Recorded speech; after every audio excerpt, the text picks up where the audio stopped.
Porque si no somos valientes a la hora de tomar decisiones, entonces tenemos una actitud estática en la vida. Como epicentro de la salud, estamos hablando de que es un órgano inmunitario, de que es un órgano endocrino y que es un órgano neurológico. Pero mira, el sentido común tiene más evidencia que la propia evidencia, ¿no? Porque eso es la evidencia, ¿no? La evidencia es increíble, porque todo es mentira hasta que se demuestra que es verdad. Porque en mi trabajo yo tengo 300 trabajadores y yo no quiero esta empresa. Dije, es estúpido. Aguantar ese jefe o no soltar un trabajo o tener un guión de vida, de exigencia, o esto afecta a la microbiota.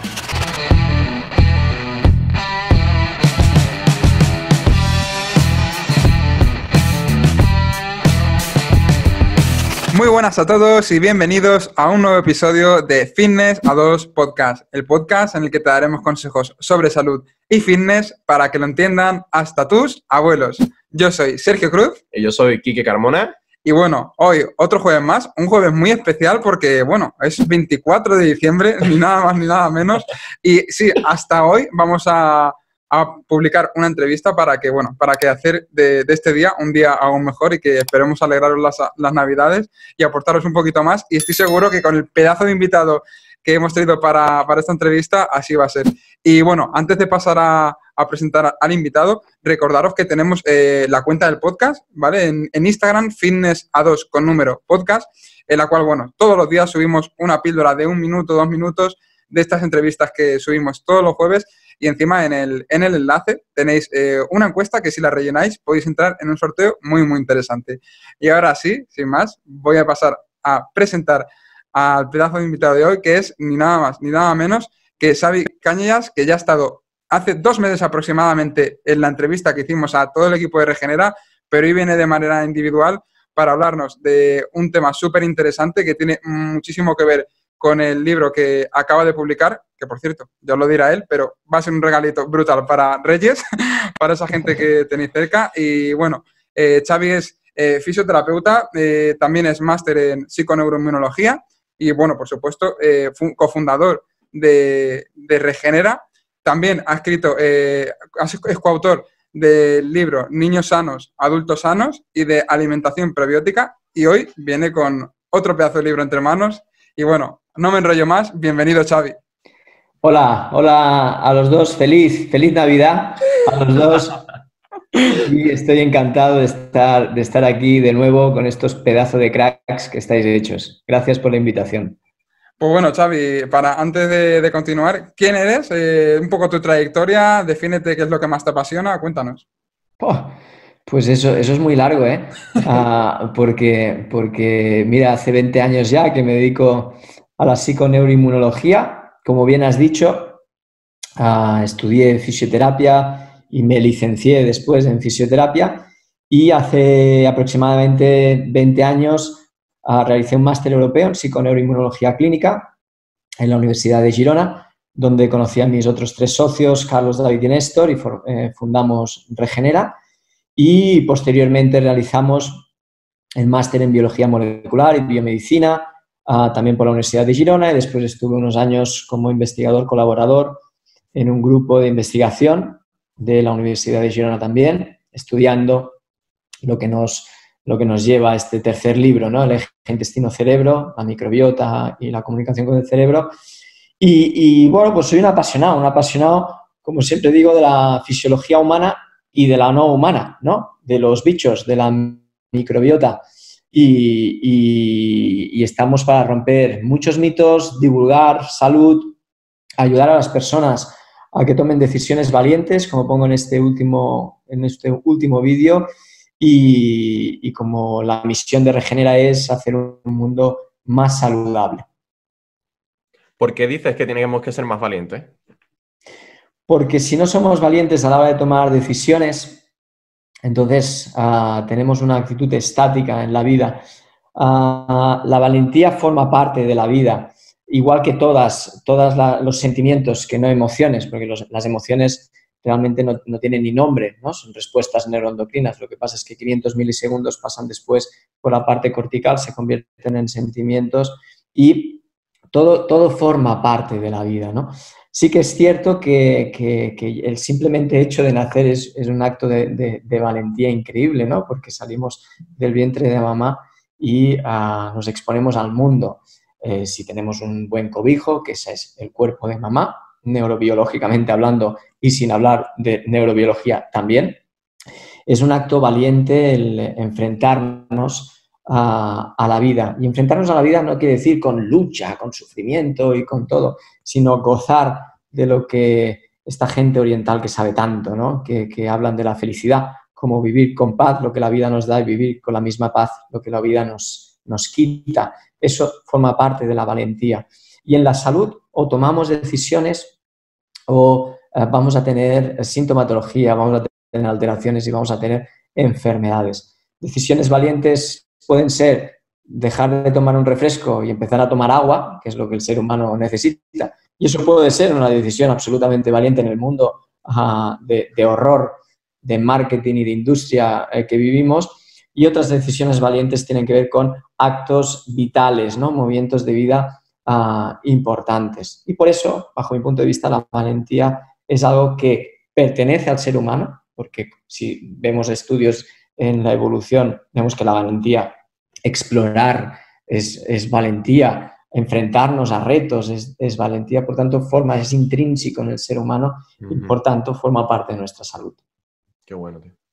Qué bueno, Xavi. Pues bueno, vamos a empezar ya a indagar un poquito más en la temática de ese pedazo de libro que publicaste hace ya un par de meses. Y bueno, la primera pregunta así más general para la gente que esté escuchando esta entrevista y no sepa mucho del tema es ¿qué es la microbiota y por qué es tan importante el tubo digestivo? Uf, casi nada, ¿eh? Esto, a ver, tenemos... Da para un libro esto, ¿eh? Tenemos poco rato, ¿no? A ver. Bien, a ver, podemos definirlo. Vamos a hacer una definición sencilla para todo el mundo y como en el último libro, Tu primer cerebro no está en tu cabeza, o en los otros libros, pues está definido, ¿no? La microbiota es el conjunto de microorganismos que convive con nosotros. De microorganismos hay una infinidad y más, y de muchos tipos, ¿no? Pues tenemos bacterias, tenemos virus, tenemos hongos, tenemos protozoos, tenemos levaduras, etcétera, etcétera, ¿no? Entonces, todos estos microorganismos, que curiosamente hace 3,4 billones con B, billones con B de Barcelona, billones de años que están en el planeta Tierra, y tenemos que contar que el ser humano, como mucho, tiene una historia evolutiva de 2 millones de años.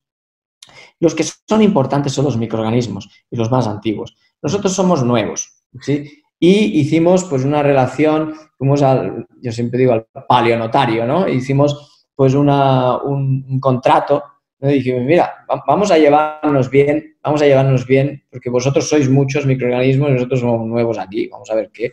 Y mira, pues os vamos a albergar dentro de nosotros y nosotros os cuidamos, os damos alimento, os mimamos y vosotros nos mantenéis con salud, ¿ok? Entonces, pues eso es lo que hicimos y eso es lo que hacemos, lo que deberíamos hacer. No lo hacemos, pero es lo que deberíamos hacer. Entonces, ¿por qué es importante? Porque este órgano, el que llamamos órgano olvidado porque solo hace 15 años que realmente estamos descubriendo funciones, de hecho están descritas 20.000 funciones de la microbiota y seguramente de aquí 10 años pues estarán descubiertas 40.000 más. Porque estamos descubriendo. Ten en cuenta que el ser humano, la secuenciación del ADN del ser humano se han descrito aproximadamente unos 20.000 genes y sabemos a día de hoy que podemos llegar a albergar hasta 2 millones de genes microbianos. Es decir, que el material más grande a nivel genético que albergamos como humanos no es humano, es microbiano. Entonces, ¿por qué es importante? Pues solo con esto ya es decir, pues si nosotros no pintamos nada. Sí, casi todos de bichos, ¿no? Es cierto que yo le llamo así, en mi primer libro, Niños sanos, adultos sanos, la gran metrópolis de microorganismos está en el aparato digestivo y por eso preguntabas, ¿por qué es tan importante el aparato digestivo? Porque ahí albergamos la gran metrópolis microbiana y porque, además, sabemos que el 80% de nuestra inmunidad reside en nuestro aparato digestivo, es decir, el 80% de todas las células inmunocompetentes residen en el aparato digestivo. Entonces, el intestino es el órgano inmunitario más grande que tenemos. Pero no solo eso, ¿no? Porque además es un órgano endocrino, porque tiene células enteroendocrinas que producen hormonas y comunican con todos los sistemas corporales. Y no solo eso, sino que el aparato digestivo contiene aproximadamente 600 millones de neuronas albergados en un sistema nervioso llamado sistema nervioso entérico. Que realmente, y ahí viene la gracia del título del último libro, tu primer cerebro no está en tu cabeza, porque el primer sistema nervioso que se formó dentro de la barriga de mamá fue el sistema nervioso entérico. Y por tanto, el primer cerebro es nuestra barriga y no el second brain, ¿no? El segundo cerebro. Siempre estamos hablando del segundo cerebro como el intestino y eso es falso. Realmente tenemos que hablar con propiedad y darle el valor que tiene, pues ese es el primer cerebro. Entonces, fíjate que el aparato digestivo, como epicentro de la salud, estamos hablando de que es un órgano inmunitario, de que es un órgano endocrino y que es un órgano neurológico. Entonces, ¿por qué es importante el aparato digestivo? Por todo esto, porque básicamente si tenemos inflamación del aparato digestivo es el caldo de cultivo de cualquier tipo de enfermedad a día de hoy que podemos ver en nuestros países occidentalizados. Brutal. Para quien no supiera la importancia del aparato digestivo, yo creo que con todo esto que has dado le va a quedar muy claro. Y una pregunta, una curiosidad que sí, yo lo descubrí gracias a vosotros y es la extensión del tubo digestivo. O sea, me gustaría que lo comentaras, cuánto ocupa en metros cuadrados, porque es una curiosidad para que la gente se haga la idea, ¿no? Aproximadamente 200 metros cuadrados. Es decir, que podíamos, si sacamos tu intestino, ¿no, Sergio? Y lo planchamos, le quitamos todos los rebordes, lo planchamos bien, puede llegar a ocupar una superficie de un campo de tenis. Imaginaros la cantidad de tejido, ¿no? Y enrollado que tenemos en nuestro tubo digestivo. Pero eso es interesante porque evolutivamente, de hecho, es una de las hipótesis del tejido caro de Aiello en 1995. La doctora Aiello, este estudio fue increíble, ¿no? Y cómo explicaba el tejido caro, cómo la diferencia con los chimpancés y con los homos, pues cómo realmente nuestro cerebro fue creciendo más y nuestro intestino fue haciéndose más pequeño en comparado con los chimpancés, que tienen un cerebro más pequeño y un intestino mucho más grande, ¿no? Y eso, pues, parece ser que evolutivamente tiene que ver con los hábitos que teníamos, sobre todo en la alimentación, y cómo nosotros empezamos a cocinar con el fuego los alimentos, entonces podíamos comer alimentos muy densos calóricamente, y sobre todo la introducción de las grasas, ¿no? Las grasas buenas, que después vino Ansel Keys en los años 60, ¿no? Y se inventó ese estudio horroroso de los 6 países donde, un estudio observacional, que eso no es una causa-efecto, es un nivel no muy alto a nivel de evidencia, y que es lo mismo decir, un estudio observacional, pues es lo mismo decir, pues mira, cuando hay incendios hay fuego y hay bomberos. Conclusión, los bomberos provocan incendios, ¿no? Podría ser un resultado, un estudio de observación, ¿no? Bueno. Pues este hombre quiso hacer lo mismo con las grasas y los países que consumían más grasas, ¿no? Y entonces dijo que los países que consumían más grasas tenían más infartos cardiovasculares.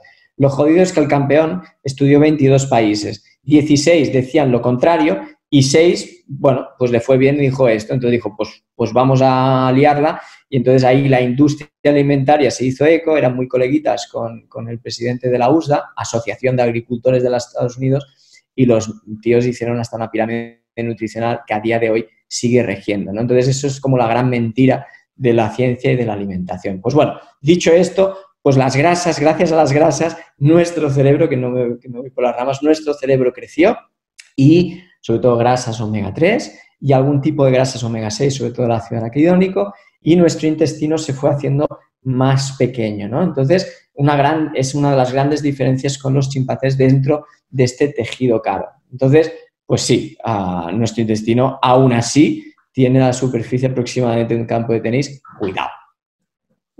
Qué bueno. Y también comentas, Xavi, y me parece muy curioso, que el talento nace dentro de la barriga, ¿no? Que nace en el tubo digestivo. ¿Y esto por qué?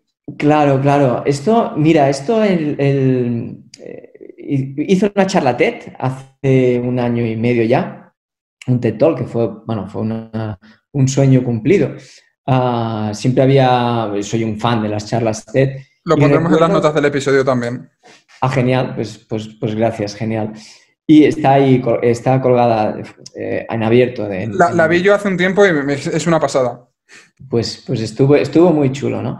Y recuerdo la historia fue bonita porque, a 15 días del evento TED en Mallorca me llamaron, oye, ¿te gustaría participar? Digo, perfecto, ¿y cuándo es? Pues de aquí 15 días. Digo, ostras, está bien la cosa, ¿no? Pues nada, que es que la charla TED son como mucho 15 minutos.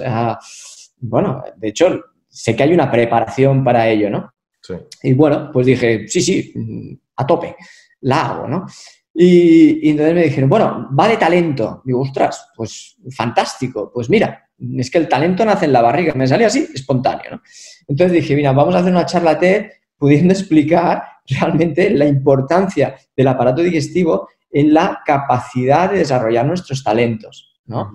Y ahí pues lo desarrollé, sufriendo con esos 15 minutos, porque a mí, como veis, mis respuestas normalmente no son escuetas, me voy por las ramas, disculpadme. Y porque hay muchas cosas que decir, ¿no? Dice, mira, tengo tantas cosas que decir que si me olvido, pues me salen subtítulos, ¿no? Es una diapositiva que siempre pongo en las conferencias, ¿no? Entonces, ¿por qué? ¿Por qué el talento nace en la barriga? Porque si nuestra barriga, que ya hemos explicado que tiene que ver con nuestro sistema inmune, hay inflamación en nuestro aparato digestivo, hay una actividad inmunitaria, esta actividad inmunitaria en forma de inflamación, de proteínas que comunican el sistema inmune con el cerebro, literalmente impide desarrollar nuestros talentos, impide desarrollar nuestra capacidad energética, nuestra motivación, nuestra alegría, incluso nuestro permiso para sentir lo que sentimos. Entonces, por eso, literalmente, y es algo que creo absolutamente, que nuestro talento pasa, como todo, por la salud de nuestra barriga.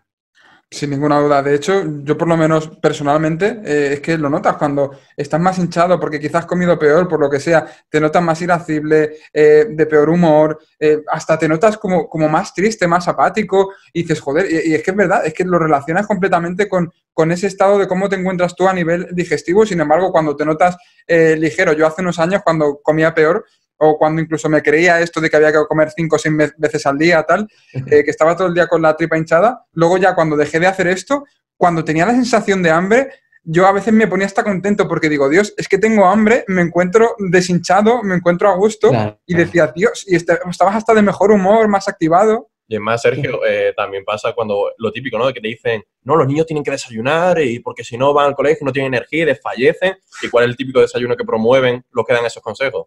Cereales azucarados, galletas, colacao. Tía, yo cuando tomaba eso iba al colegio, estaba ya empanado a la segunda hora. Yo a la primera. De hecho, iba a la Salle de Premià de Mar, recuerdo. Tengo algunos buenos y muchos malos, ¿no? Por todas esas creencias que me querían implantar dentro de mi cerebro, ¿no? Eso sí que era una manipulación para el mal. Entonces, sí, totalmente, ¿no? Se acabarían tantas disputas en casa si dejáramos a los niños permitir tener hambre o permitir no tener hambre. Es decir, es realmente estúpido comenzar el día de mal humor y pues tienes que acabarte la leche con los cereales, ¿no? Es empezar mal, es una falta de respeto a la inmunidad, incluso a la neurología, porque de hecho, mira, estamos en Navidad y ahora van a venir pues estas comidas tan heavies, ¿no? Que hay. Empezando por la de esta noche. Empezando por esta noche. Pero es una alegría, es decir, oye, vamos a comer con hambre, ¿no? Entonces muchos me dicen, entonces, ¿qué hago? Pues come una vez al día, disfruta de alegría, procura comer lo más sano posible. Oye, y si no hay inflamación y te apetece comer un poco de porquería, alegría.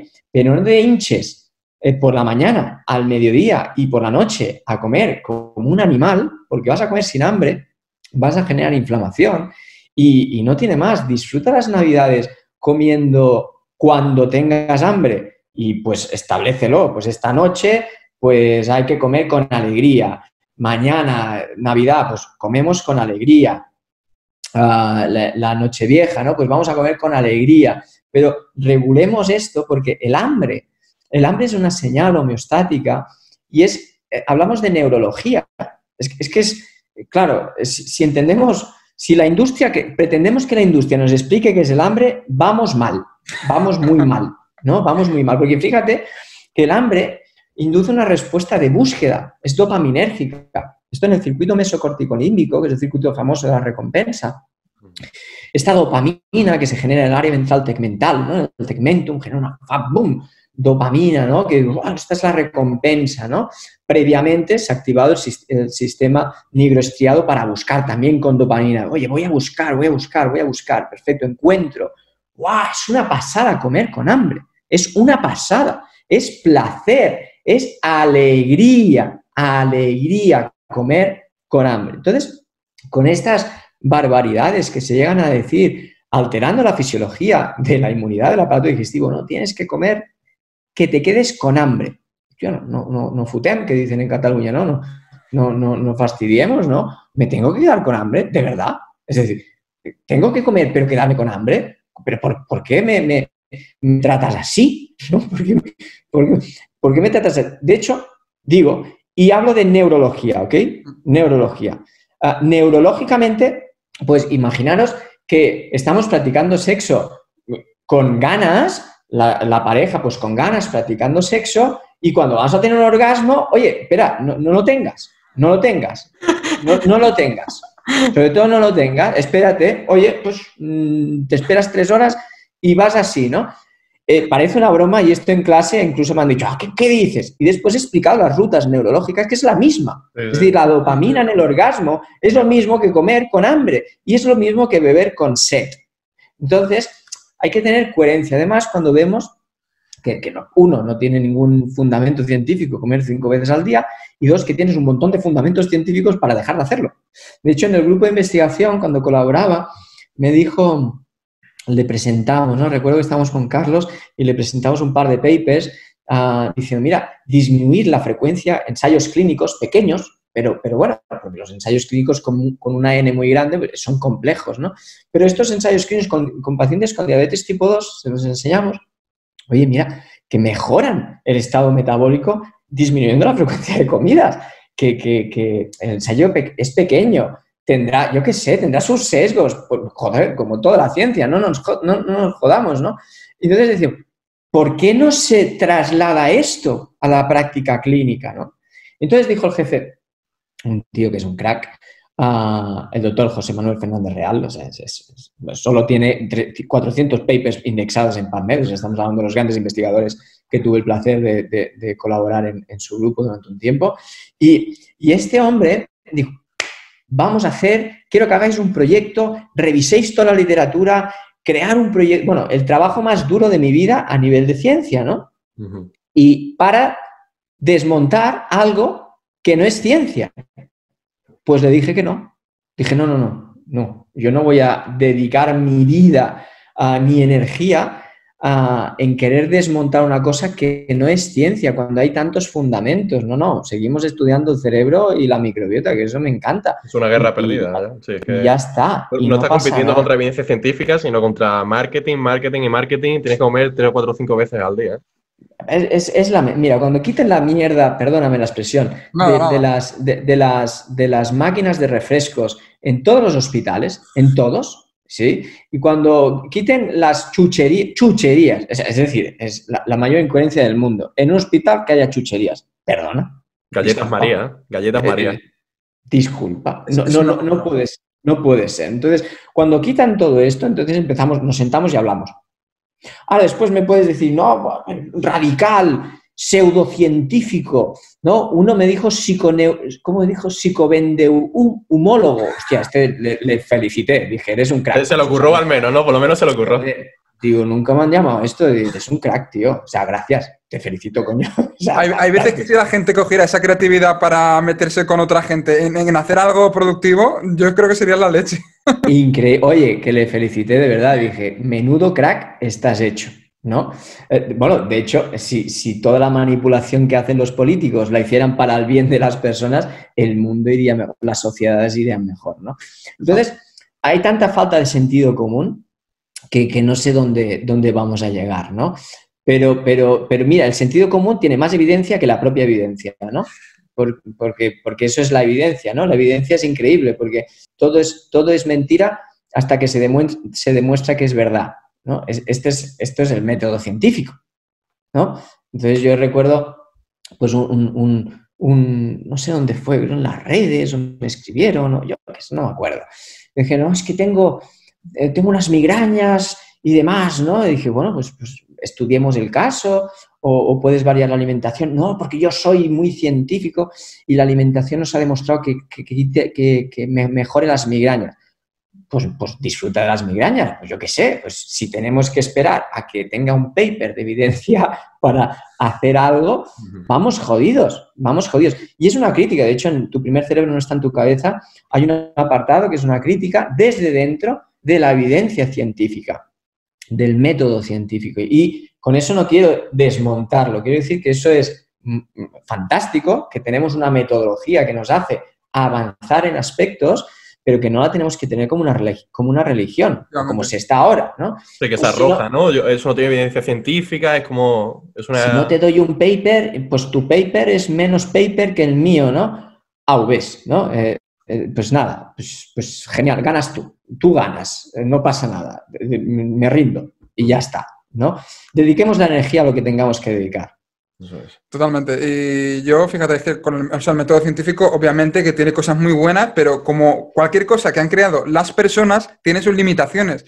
Y el problema es que muchas veces nos olvidamos de esas limitaciones, de que puede haber estudios pagados y con muchos intereses, del propio investigador que quiere sacar las conclusiones que él quiere sacar y hace lo que sea porque eso sea así, o haga el cherry picking y coja lo que le interesa y ya está. En fin, tiene un montón de limitaciones. Y como tú has dicho, a veces es que no hace falta que aparezca un estudio científico para demostrar X cosa. Es que, vamos a ver, evolutivamente, ¿qué es lo que llevamos haciendo más tiempo? O sea, ¿va a haber que demostrar, por ejemplo, que consumir a ultraprocesados es negativo para la salud? Pues si estamos viendo que cuando se ha empezado a comer esto están apareciendo un montón de patologías y que hasta entonces no las hemos tenido y que esto es que lo hemos empezado a hacer ahora y toda nuestra historia no lo hemos hecho.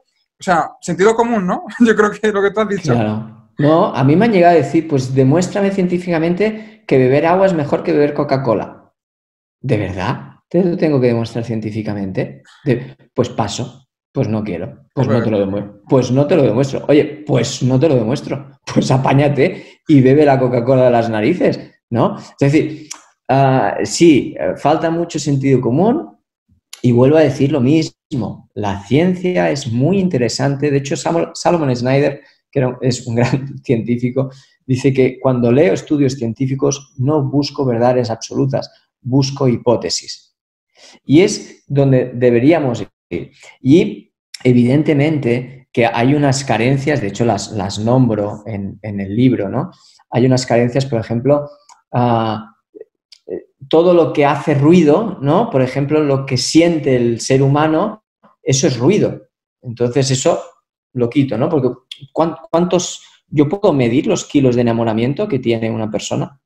No, eso es ruido, fuera. ¿Ok?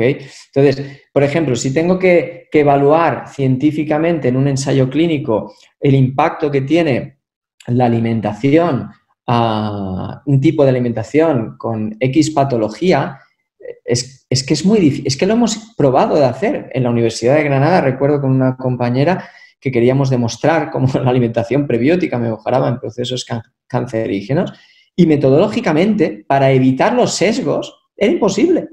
No teníamos que utilizar un suplemento.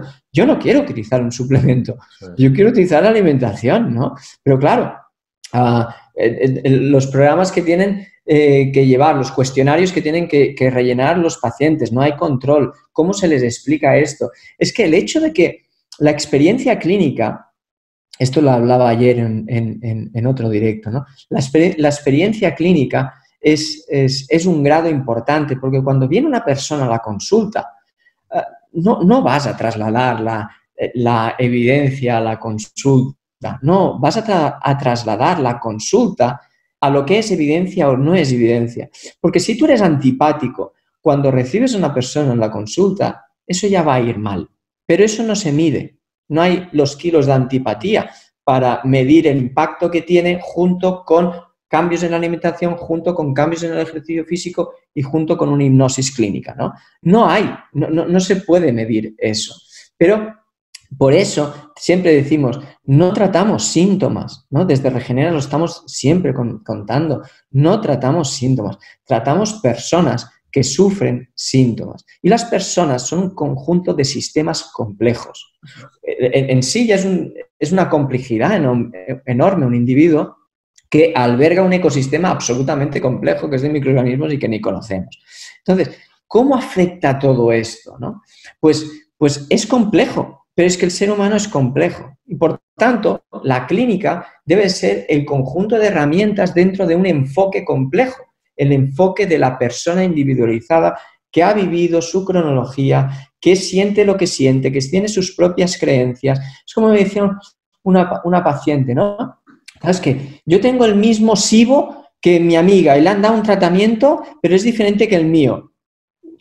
A ver, tú no eres un SIBO. Tú te llamas María. María que tiene una disbiosis que clínicamente se puede correlacionar con el estamento médico que ha salido, que se llama SIBO, Small Intestinal Bacterial Overgrowth, crecimiento de bacterias en intestino delgado. Ok, ¿eso qué quiere decir? Eso quiere decir un montón de cosas. Quiere decir un montón de cosas y no quiere decir nada.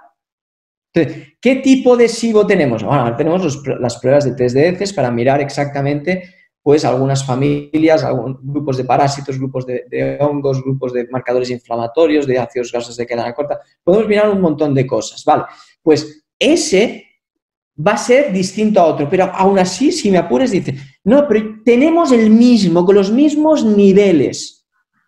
¿El tratamiento es el mismo? No es el mismo, porque tu sistema complejo es diferente al sistema complejo de esta persona.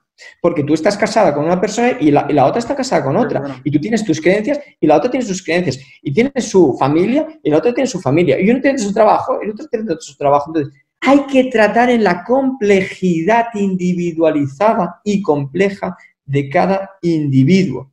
Y por eso deberíamos dejar de hablar de SIBOs, solo de SIBOs o solo de yo qué sé, de intolerancia a no sé cuántos. Espérate, vamos a ver qué es exactamente esto y qué conlleva todo lo que está sufriendo esta persona, ¿no? Porque si no, entonces pasa lo que pasa, que vienen pacientes, por ejemplo, recuerdo una paciente que vino con 12 suplementos, tomando 12 suplementos. Se había gastado 1.800 euros en analíticas y test de heces, de genes, de la madre que me parió. Eso vino a la primera consulta que se estaba tratando con otro profesional, no me he hecho todo esto, ¿no? Y tomo esto, ¿no? Vamos mal, porque si tomas todo esto y te has hecho todo esto y sigues peor que antes, la cosa va mal. Seguramente no es la estrategia que tenemos que tener. Entonces, pues saqué la basura y digo, pues el primer paso, valiente, es decir, pues hay que tirar esto. Hay que tirarlo y hay que empezar con una nueva visión, porque el orden se establece en la terapia. Oye, vamos a ver una nueva visión. Y recuerdo este caso porque era muy característico, que el problema es que vivía la vida de su pareja y ella no vivía su vida. Ese era el verdadero problema. No los 12 suplementos. Por supuesto, mira, se había hecho los test de genes y salía pues algunos genes de la metabolización de los estrógenos,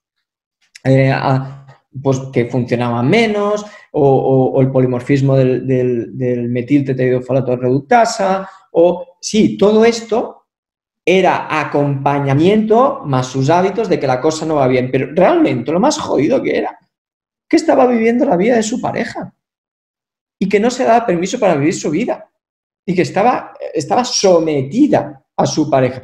Tenemos Houston, tenemos un problema. Eso es lo que hay que tratar. Y eso es lo que se abordó. Y cuando se abordó eso, no hicieron falta 12 suplementos, ¿no? Claro. ¿Cómo reacciona la gente, Xavi, cuando le comentas esto? Cuando la persona a lo mejor va buscando una herramienta más y tú lo que le dices, no, vamos a parar, vamos a ver tu vida, a lo mejor tienes que empezar a limpiar un poquito. ¿Cómo reacciona la gente cuando tú le das esa primera impresión?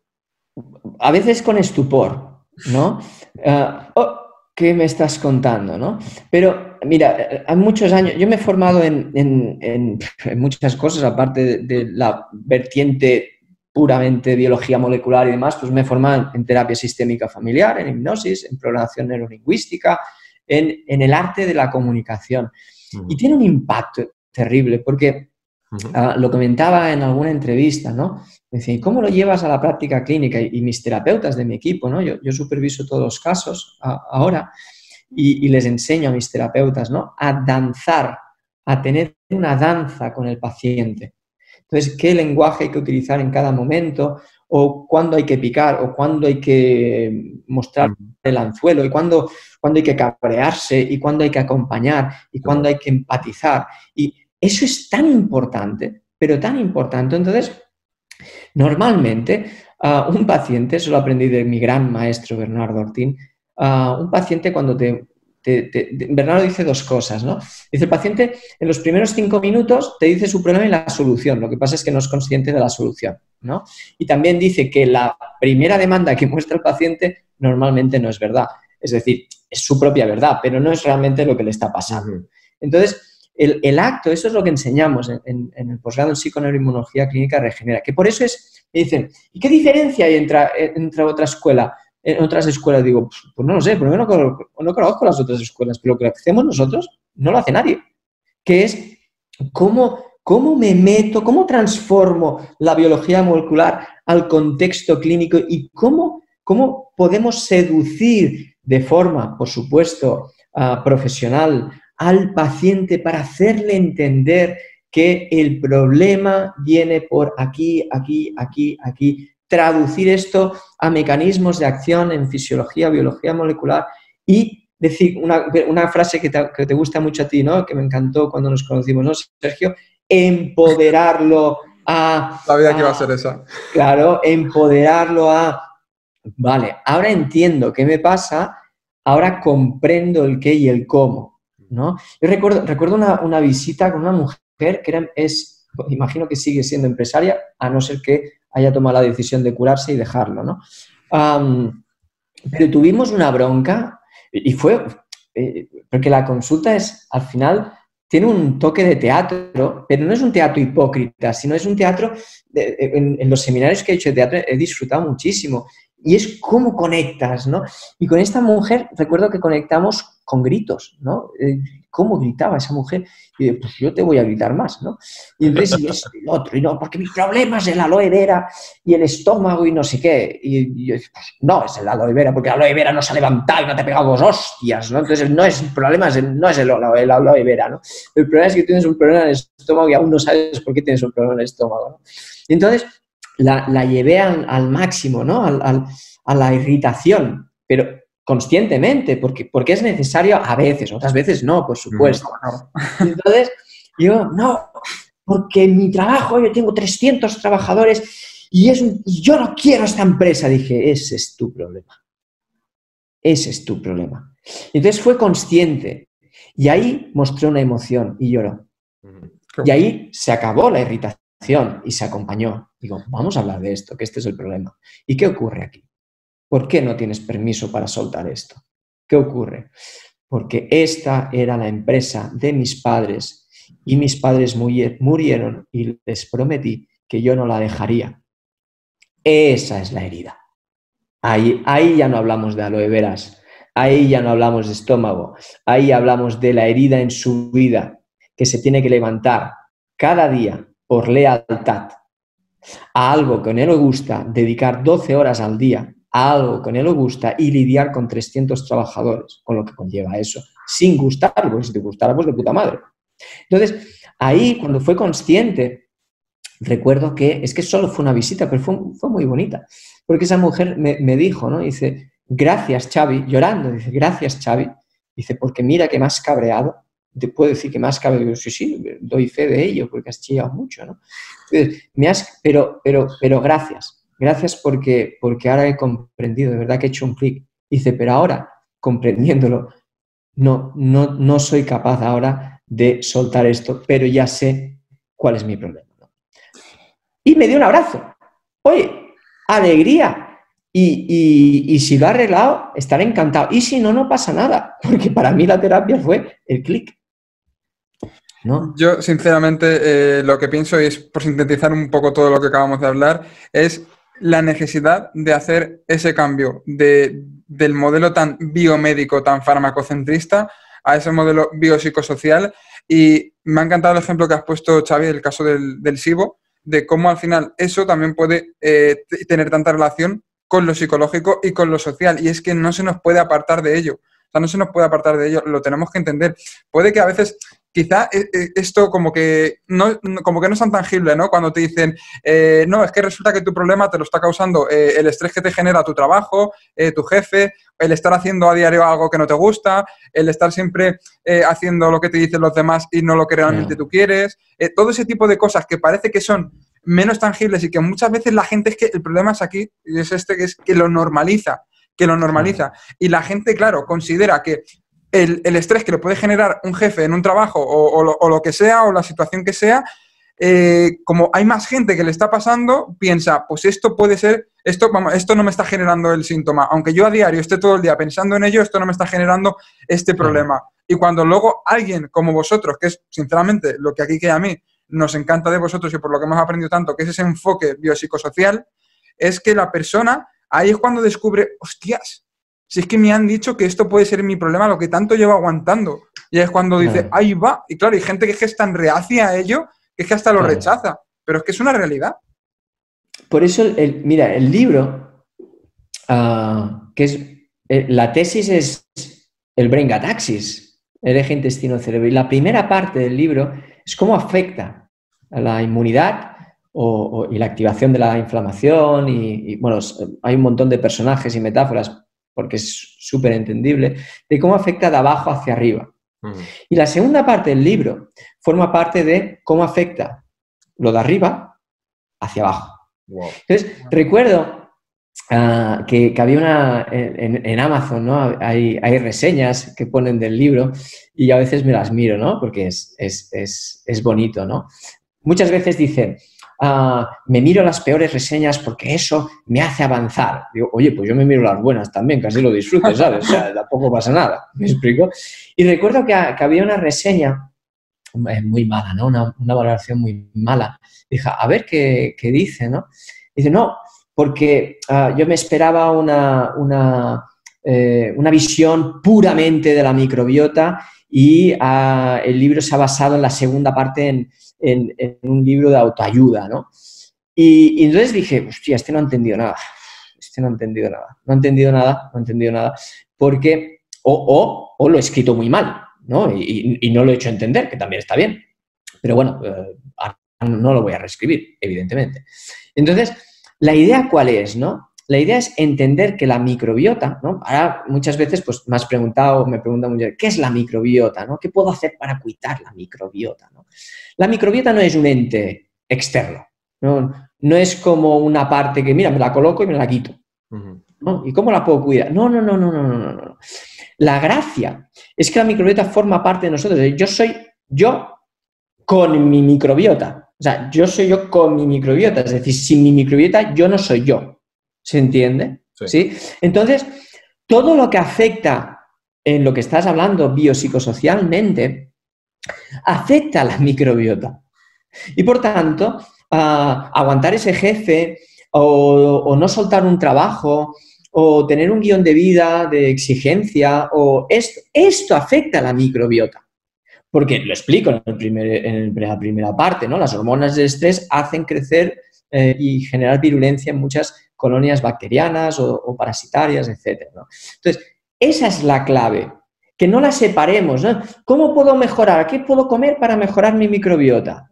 Pues lo mismo que te va a mejorar a ti, hijo mío. Es decir, pues no comas galletas, ¿no? Porque las galletas eso no mejora, pero vamos a integrar y estaría muy bien, es un mensaje que básicamente no se lo he escuchado a nadie más que a mí, porque no lo he escuchado a nadie más, de integrar la microbiota en lo que se llama la vida. Es lo que hablábamos antes, ¿no? Me decía, ¿cómo integráis lo psicológico y lo social en la salud? Es que no se puede separar, porque hablamos de cómo interpretamos neurológicamente nuestro entorno, los estímulos. Porque las emociones son respuestas neuroendocrinas. Es decir, que no nos inventamos nada, que por supuesto hay una reacción del cerebro y una reacción del cerebro hacia nuestro sistema corporal. De hecho, el doctor Fernández Real, recuerdo que me decía, él es un endocrinólogo, bueno, pues avanzado a la época, ¿no? Yo la admiro increíblemente. Y me decía, hasta el 2014 los endocrinos mirábamos la endocrinología desde aquí hacia abajo. Dice, pero a partir de 2014 su grupo está mirando la endocrinología desde aquí hacia abajo. ¿Por qué? Porque están mirando el cerebro. ¿Qué ocurre con el cerebro? Y está súper chulo verlo en imágenes y ver cómo correlacionar un montón de cosas, pero cuando lo trasladas a la clínica, esto es la vida.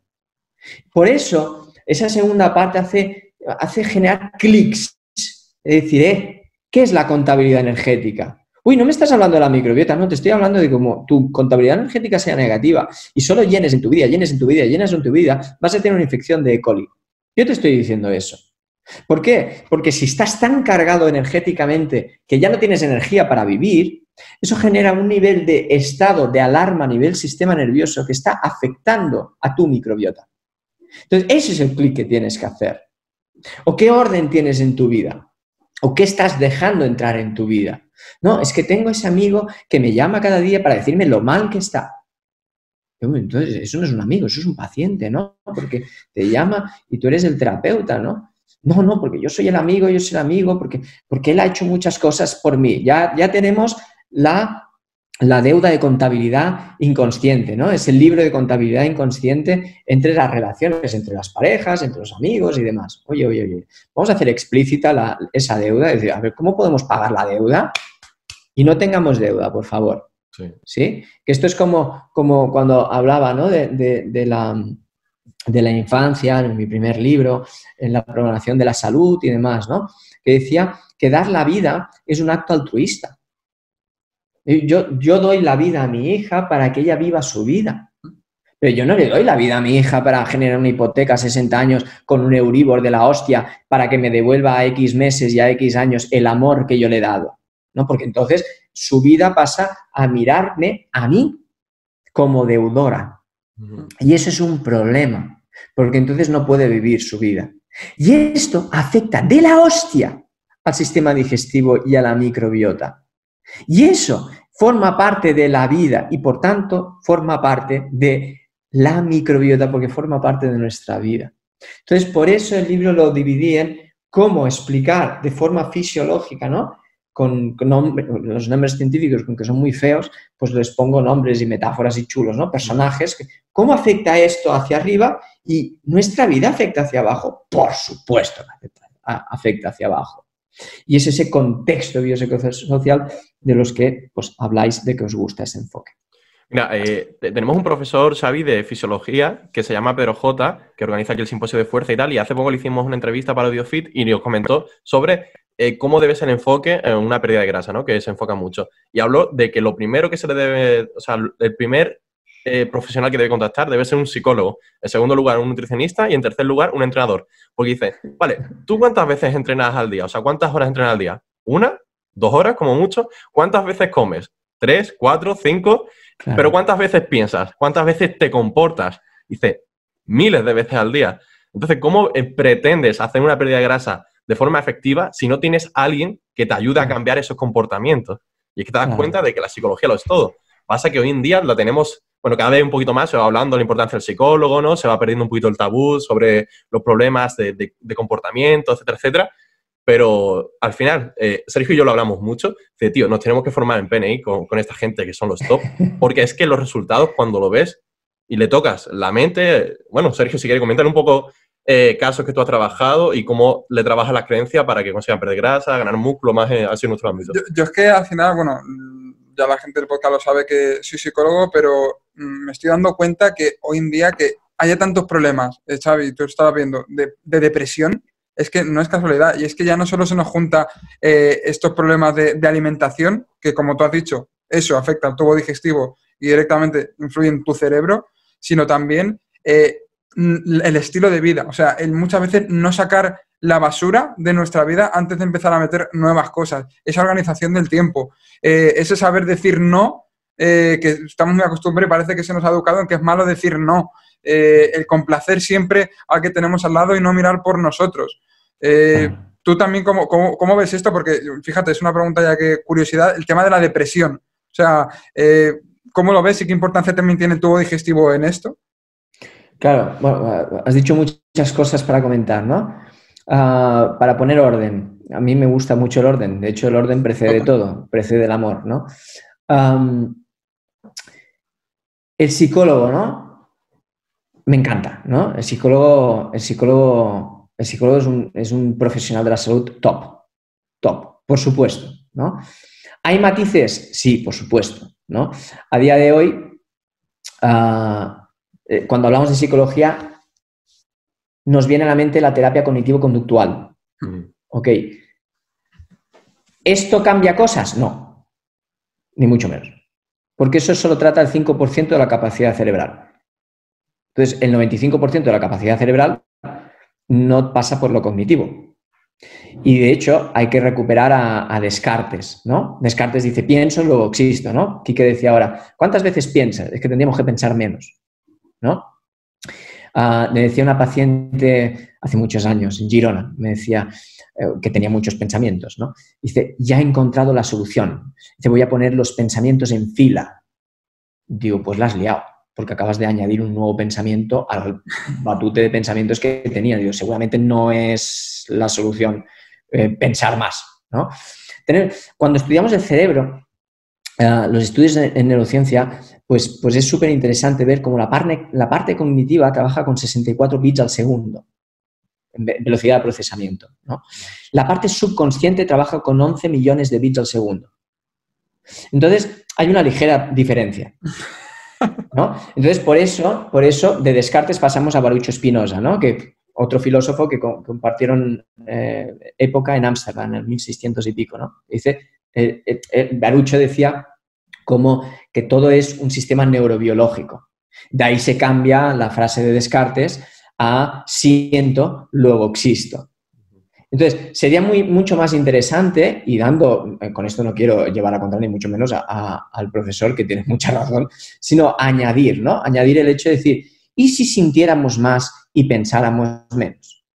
¿Sí? Entonces, la cosa iría bien, ¿no? Entonces, porque la psicología no es solo terapia cognitivo-conductual. Hay un montón de estrategias psicológicas que no tienen que pasar por la cognitivo-conductual, sino a trabajar lo sensorial, a trabajar la parte subconsciente, que tiene un valor, bajo mi punto de vista, muy, muy importante. De hecho, para mí eso es la base del iceberg. Y en la punta del iceberg, entonces es cuando la terapia cognitivo-conductual me parece espectacular. Cuando yo, lo que dices tú, Sergio, ¿no? Es vacío, curo heridas, y en terapia cognitivo-conductual pongo un orden consciente. Eso está fantástico. O cómo hago consciente lo que es inconsciente, ¿no? Para poderlo variar, tengo que hacerlo consciente. ¿Okay? Entonces, eso me parece impresionante, el trabajo que hay ahí, y es el que llevamos en la práctica clínica. Porque si no, siempre estamos chocando con la misma pared. Y chocar con la misma pared. Tienes que hacer esto. No, si yo ya sé que no tengo que comer chucherías, yo ya lo sé. Ya, pero hay un comportamiento paradójico, que es, yo sé que tengo que perder peso sin comer chucherías, pero como chucherías. Eso no se arregla con lo cognitivo, porque lo cognitivo tira de glutamato. Y eso gastas un montón de energía, de ATP cerebral. Es decir, cuando yo digo, tengo que hacer esto, eso es un gasto energético increíble, porque esto es glutamatérgico. En cambio, cuando es dopaminérgico, no gasto energía. Entonces, hay que lograr ir a la base de poder lograr esa dopamina intrínseca, ¿no? Entonces, lo hago con pasión, ¿no? Lo hago con motivación. No porque lo tengo que hacer, ¿no? No tengo que comer pan, no tengo que comer pan, no tengo que comer pan. Fíjate que esos mensajes son horrorosos para nuestro cerebro, ¿sí? porque el no a nuestro cerebro se la suda. Es decir, no tengo que comer pan, no tengo que comer pan. Y lo primero que viene es pan. Es decir, no, pues hay que cambiar y esto ya el marketing lo está haciendo, ¿no? En vez de centrarse en no fumes, sino fíjate en qué capacidad ventilatoria puedes tener y qué maravilla y cómo puedes aguantar con el ejercicio y bla, bla, bla. Es mucho mejor que decir no fumes, ¿no? Eso, Xavi, es como lo de no pienses que no quieres algo, sino piensa en otra cosa, porque es como lo del elefante rosa. Te digo, no pienses en un elefante rosa, no pienses y piensas en ello, pero puedes pensar en un elefante azul, por lo que tú dices, ¿no? Claro, al final la mente es algo maravillosa. De hecho, lo que nos diferencia en nuestra formación en Regenera es que el cerebro está por encima de todo. Entonces, ¿cómo abordar la mente? Bueno, cierro capítulo para contestar un poco las cosas súper interesantes que estabais diciendo, añadir algo más, no decir nada nuevo, sino añadir algo más, ¿no? Entonces, en la segunda cuestión, la depresión, pues lo cito también en el libro, es decir, yo en 2006 tuve el placer de tener como profesores a Andrew Miller y Charles Raison, que son neuropsiquiatras en Estados Unidos. Son los primeros que empezaron a hablar de la inflamación. De hecho, tengo un título que es como un homenaje a ellos, ¿no? En su título en 2006, la publicación que hicieron, ¿no? De Cytokines Sing the Blues. Entonces, cómo las citoquinas cantan blues y cómo las citoquinas son las que pueden generar melancolía y depresión en nuestro cerebro por activación del sistema inmunitario. En el libro incluso explico qué significa el blues, ¿no? El blues es un bemol, la nota bemol es algo más melancólica, ¿no? Entonces, yo es que soy un guitarrista amateur y el blues me flipa. Entonces, hay que entender que sí, esa inmunidad constantemente activa va a generar tristeza en nuestro cerebro. ¿Por qué? Porque la inflamación disminuye la dopamina. Hostia, ya la tenemos fastidiada y disminuye la serotonina. Hostia, ya la tenemos liada. Hostia, disminuye la melatonina. Hostia, ahora no duermo, ¿no? Y vamos a dar melatonina, Antes de dar melatonina, por favor, sí, por favor, baja la inflamación. Porque si baja la inflamación, quizá ya duermes, ¿sí? Deja de añadir, lo que decías tú, ¿no? Sergio, deja de añadir y suelta, ¿no? Que es un tópico. Es que esto es un tópico. Es que es algo que dice todo el mundo. Ya, pero llévalo a cabo. Llévalo a cabo. Es un tópico, sí, pero déjalo. Deja ir. Es complicado, es complicado. Al final, cuando tenemos que hacer un nuevo entrenamiento, una nueva dieta, pues es como muy marcado y es una parte pequeñita de nuestra vida. Pero cambiar cosas que ya están dentro de nuestra vida, hostia, toca nuestro ego y... Claro, pero fíjate, lo que acabas de decir que es muy bueno, ¿no? Porque esa es la resistencia que muestra el paciente, ¿no? Toca el ego. ¿Y qué mierda es el ego? Y perdóname la expresión, ya lo digo así, ¿no? ¿Y dónde mierda se ha formado el ego? ¿Y qué heridas tiene ese ego? ¿Y qué resistencias está haciendo? Cuando toca, cuando pincha la barriga, estás en el buen camino. Eso es lo que tienes que hacer. Que muchas veces esto en consulta lo hacemos, ¿no? Dicen, esto me da a mí, esto no puedo hacer algo más fácil, no, porque tu barriga te está diciendo que tienes que hacer eso. Claro. Pues hazlo, ya, pero no puedo, ya, pero eso es una excusa. Entonces, mira qué herramientas puedes hacer para llevarlo a cabo. Es que eres un radical. No, no es radical. Lo que pasa es que te da mucho miedo. ¿Sí? Te da mucho miedo. Entonces, no pasa nada. Vamos a ver, ¿y de dónde viene este miedo? Venga, ¿dónde lo sientes? Y nos vamos para atrás y vamos a buscar esa base del iceberg. Perfecto. Se dan las herramientas, pero haz eso. Porque eso es lo que te está impidiendo tener salud. Qué bueno. Aquí, fíjate, es justo, podemos enlazar con lo que hemos dicho al principio de la entrevista, la valentía. Qué importante. O sea, es que ha venido al dedillo. Y bueno, ya antes de pasar con las preguntas finales, Xavi, queremos ser respetuosos con tu tiempo. Y es, algún consejo clave que darías a la persona para que mejore su tubo digestivo, más allá de la alimentación. O sea, la alimentación, sabemos qué tipo de alimentos son los que más nos favorecen, fruta, verdura, en fin. Todo eso, la mayoría de la gente lo sabe. Lo que hay que hacer es, sobre todo, empezar a tomar acción en ello. Aplicarlo. Pero esos aspectos, ¿algún consejo más a nivel psicológico o a nivel social que darías a esas personas que nos están oyendo y que probablemente les pueda ayudar a mejorar la salud del tubo digestivo?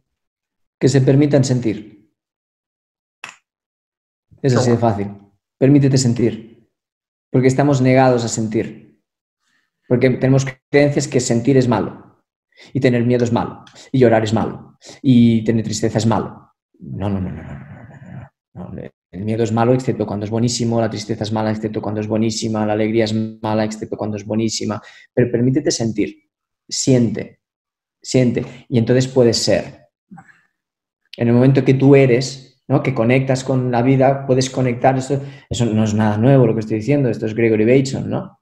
De la conciencia ecológica, ¿no? ¿Con qué me conecto con la vida? Es que no me conecto con nada. Explora por qué. Entonces, la base, bajo mi punto de vista, es eso. Y aparte de ahí, pon todas las herramientas que quieras, pero como tip, permítete sentir.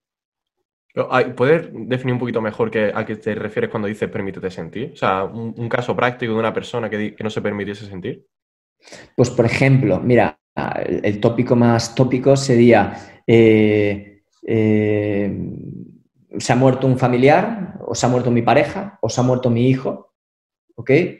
Se ha muerto mi hijo es más jodido, porque no cuadra evolutivamente que mueran los pequeños, ¿no? Uh-huh. Pero bueno, puede ser, se ha muerto, ¿ok? Y eso es un dolor terrible, terrible, terrible. Cualquier pérdida es un dolor. Lo que pasa es que interpretamos el dolor como malo. Uh-huh. ¿Y con qué es malo? ¿Y qué hace la gente cuando tiene dolor? Toma paracetamol. Oye, espérate, vamos a descubrir qué es el dolor, uh-huh, ¿no? Entonces, por ejemplo, pues en este tópico sería con que no quiero sentir el dolor que me produce la pérdida o que mi mujer me ha dejado, tomo alcohol. Porque el alcohol me anestesia. Uh-huh. Y ahora te lo voy a decir de otra manera y os voy a picar un poco. Con que no quiero sentir el dolor, no paro de ir al gimnasio. O con que no paro de sentir el dolor, no paro de hacer Ironmans. Porque con que el Ironman y el deporte me genera endorfinas y me genera un montón de dopamina y demás, pero así no siento el dolor. Ya, pero el día que no vas a entrenar, lo estás flipando, sufres. Ahí está lo jodido. Que entonces nos basamos en la vida del sufrimiento, ¿no? Entonces, no sé, era para picaros así un poco de cariño, es decir, porque sé que comprendemos lo que estamos diciendo y en ningún caso digo que el deporte sea malo. No, pero Xavi, tienes toda la razón y es que yo, fíjate, el único pero que le veo al ejercicio es cuando, como cualquier otra cosa, como se usa como forma de compensar un problema y no se sale a la raíz. Sí. O sea, que igual que puedes usar el alcohol, pastillas, lo que sea, puedes acabar compitiendo en culturismo y metiéndote de todo. O acabar volviéndote un loco de competir y que eso también sea una forma de tapar. Pero cuando tú dices, cuando luego vuelves a la realidad, ese problema sigue. Y es porque muchas veces no nos permitimos sentir. Mira, hay un libro que me empecé a leer hace muy poco, no sé si te sonará, que es el del sutil arte de que casi todo te importa una mierda, y habla precisamente de eso. Lo conozco. Pues ese libro habla precisamente de eso, de que muchos problemas hoy en día, muchas adicciones, sobre todo adicciones, vienen porque como que la gente, como que si nos hubiera enseñado de que tenemos que evitar esas emociones que consideramos negativas, que realmente todas las emociones tienen su función, pero como que esas emociones más negativas, pues por ejemplo asociadas a sucesos pues, como una pérdida, que te echen del trabajo, tal, como que las tenemos que evitar. También en esto entraron en juego las redes sociales, que parece que todos somos súper felices y tal y cual, sí, y como que lo queremos evitar. Pero es que son necesarias sentir esas emociones, tanto las más positivas, por así decirlo, como las más negativas. O sea, y es necesario, y ya está. O sea, siente, es que de verdad me ha encantado eso de siente, escúchate, y porque al final si haces eso, te va a permitir tratar mucho mejor y tomar acción sobre los problemas de raíz, tener esa valentía y probablemente eso te ayude a mejorar cualquier problema de salud que estés teniendo ahora mismo. Totalmente de acuerdo con vosotros. Totalmente. 100%. Mira, yo añadiría, además del tema de siente y además coge esos sentimientos, pues muchas veces sentimientos o pensamientos que te están produciendo sufrimiento, plasmarlo en un papel. Porque a mí me ha pasado que eso, ¿no? Que lo que te comentaba esa chica, que es dale vuelta y ahora más pensamientos, pero no lo plasmaba en un papel y no me quedaba claro que realmente hasta de dónde venía ese dolor o esa preocupación. Y cuando lo plasmaba en un papel ya me quedaba todo mucho más claro y me quedaba más tranquilo y ya pues lo que tú dices, ¿no? Si vas a entrenar no es por calmar ese dolor o esos pensamientos, sino porque te hace sentir bien, pero no por apagar un fuego que tienes ahí dentro. Entonces, claro, bueno, desde aquí... Es una buena estrategia. Sí. Muy bien. Bueno, pues ahora sí, vamos a la pregunta final, Xavi. Venga. La primera, que bueno, ya en verdad te la preguntamos, pero bueno, a ver si nos puede dar otra respuesta, porque como estuviste ya en el podcast anterior, es ¿qué hábito le recomendaría? O sea, un hábito que tú apliques en tu vida diaria ¿qué le recomendarías a la persona que nos está escuchando porque sepas que le va a ayudar? Claro, esa pregunta es que ya está contestada. Esa pregunta está muy contestada, porque ahí hablamos de las bases de la salud. Es que no te puedo decir otra cosa. Y las bases de la salud te las voy a repetir. Y nos salió muy bien, ¿sí? Que se llama orden, amor, paz y descanso. Es que no te puedo decir otra cosa. Está genial repetirlo. Porque es lo que siento realmente. Y así lo sentimos en Regenera. Es así. Lo siento, pero no te puedo decir otro como más importante, porque lo más importante creo que es esto. Totalmente. Mira, la gente que escuchara la entrevista hace 2 meses, mismo a muchos se lo había olvidado, pues mira, se vuelve ahí a recordar. Que... Y para Navidad va muy bien eso. Sí. Fíjate, es verdad, es muy, muy buena fecha. Luego, Xavi, la segunda pregunta, que es algo que hayas aprendido. No sé, puede ser un aprendizaje por alguna experiencia personal, por alguna formación, lo que consideres, en este último mes, 2 meses, y que quieras compartir con la gente que nos está escuchando. Algo que he aprendido. Algo que he aprendido. Incluso puede ser en el confinamiento, que también no está muy lejos todavía. No, he aprendido, cuando me dices eso, enseguida viene mi hija, porque aprendo constantemente de ella, ¿no? Qué bueno. Y ya lo he aprendido, pero me viene ella, ¿no? En cómo, en la capacidad que tiene un niño para resolver cuando se le da permiso a cualquier eventualidad de su vida, ¿no? Entonces, cuando tú le das permiso, ella, pues, este mes ha aprendido a poner límites, ¿no? Pero no porque yo como padre digo, tienes que poner, tienes que hacer, tienes que cual, ¿no? Sino porque al darle permiso para ser, hay un ejercicio que siempre hacemos, ¿no? Cuando la dejo en el cole, nos abrazamos, yo le digo siempre te quiero, y entonces después ella dice, yo también te quiero y me quiero mucho, ¿no? Y ella se abraza a ella misma, yo también me abrazo a mí mismo, ¿no?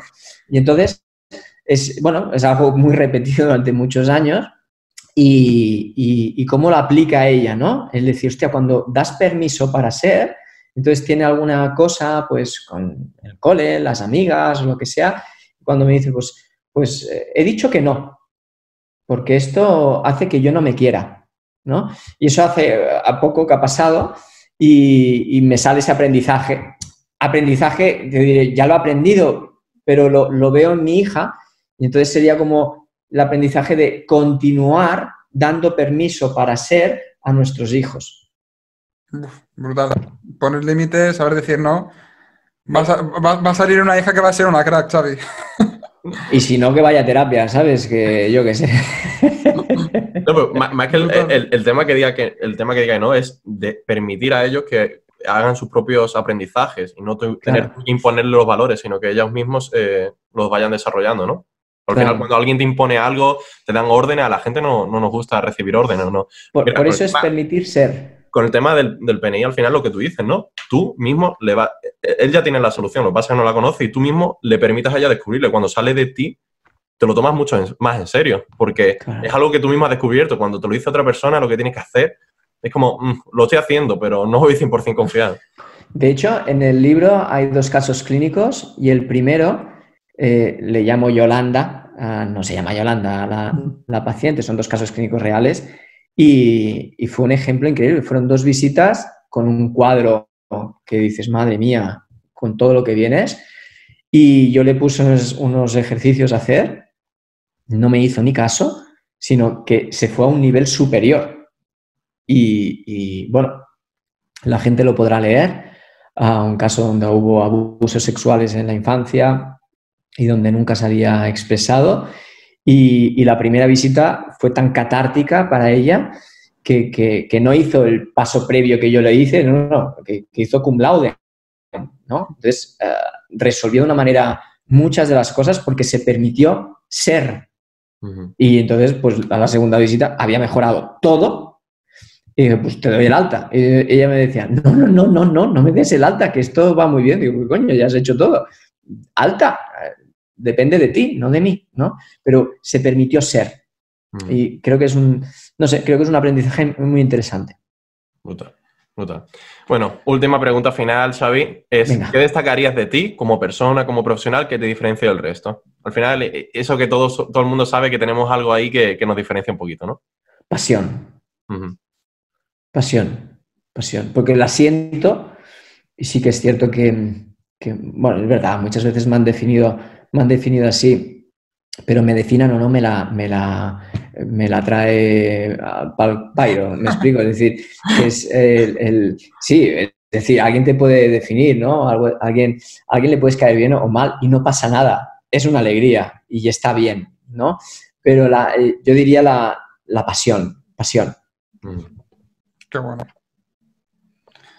Pues nada, Xavi, bueno, ya hemos llegado al final de esta entrevista. Yo de verdad que me quedaba hablando 24 horas la entrevista, porque es que es increíble la temas interesantes que hemos sacado. Pero bueno, antes de acabar, por supuesto, déjanos tus coordenadas, dónde te puede encontrar la gente en redes sociales, tus libros, todo lo que quieras recomendar. Bueno, pues en redes sociales, en Instagram, ¿no? Que es lo que se mueve, es @ChaviRegenera.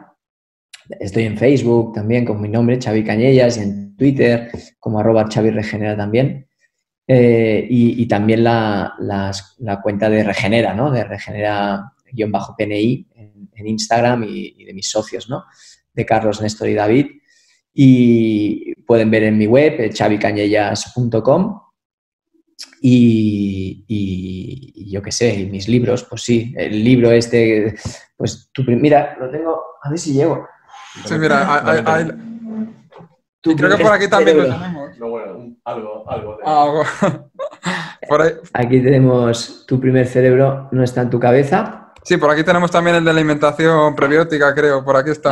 Míralo, alimentación prebiótica. Ya estamos en 4ª edición, estamos súper contentos. Oh, ¿qué pasó? Y niños sanos, adultos sanos, ¿no? Ya niños sanos, adultos sanos, que esto lo pueden encontrar por Amazon, cualquier librería, plataformas digitales y demás se pueden encontrar. Y ya está, por ahí. Pues en el link de nuestra descripción lo van a encontrar más rápido. Vamos a dejar todo. Y bueno, luego también pues el servicio que dais, tanto a nivel presencial como online, si no me equivoco, de las clínicas de Regenera, yo creo que también es algo brutal por si las personas que nos están escuchando necesitan una atención más personalizada y necesitan de vuestra ayuda o de alguien de vuestro equipo. Creo que es una recomendación, vamos, que no lo has dicho tú, pero lo hago yo porque es que... Yo siempre lo digo, hay gente que es de mi contexto, de mi entorno y tal, que me pregunta que tiene un problema, ya sea de piel, o sea, algún problema que lleva muchos años arrastrando y no se le acaba de curar. Digo, tenéis que ir a esta persona porque es que te han estado tratando antes personas que tienen una herramienta, pero que no conciben. Claro, ¿sabes? Tienes que ver el mapa, ¿no? El bosque entero para poder tratarte. Y PNI, o sea, Regenera... son los top aquí en España. Muchas gracias. Joder. Esperamos una en Madrid pronto, Xavi. Haremos cosas en Madrid, seguro. Wow, eso me gusta. Bueno, pues ya hemos llegado al final de la entrevista. Muchísimas gracias, Xavi, de verdad. Gracias para toda la gente que habéis llegado hasta aquí, ya sabéis, como siempre decimos, nos ayudáis un montón si hacéis un pantallazo al episodio donde lo estéis escuchando, en YouTube, en Apple Podcast, en Spotify o en iVoox, y nos etiquetáis en Instagram especialmente, a mí, Sergio Cruz, como @Sergio Cruz_salud, a Quique como @Quique Carmona Salud, y a Xavi como @Xavi Regenera. Así que bueno, muchísimas gracias por haber llegado hasta aquí. De nuevo, mil gracias, Xavi. Y gracias a vosotros, sois unos putos cracks, de verdad.